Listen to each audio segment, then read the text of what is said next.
Hey guys, welcome back to another tutorial video. So in today's video I'll show you how to set up the Ring Doorbell app. So first, download the official Ring app and sign in or create your Ring account.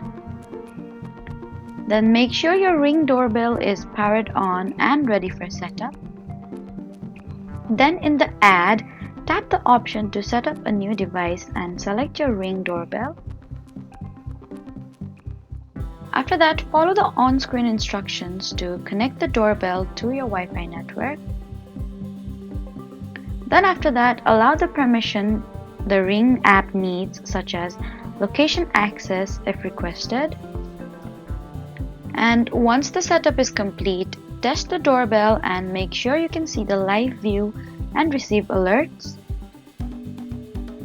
So that was how to set up the Ring Doorbell app in 2026. Please do not forget to like, comment, and subscribe for more helpful tutorials. Thank you for watching.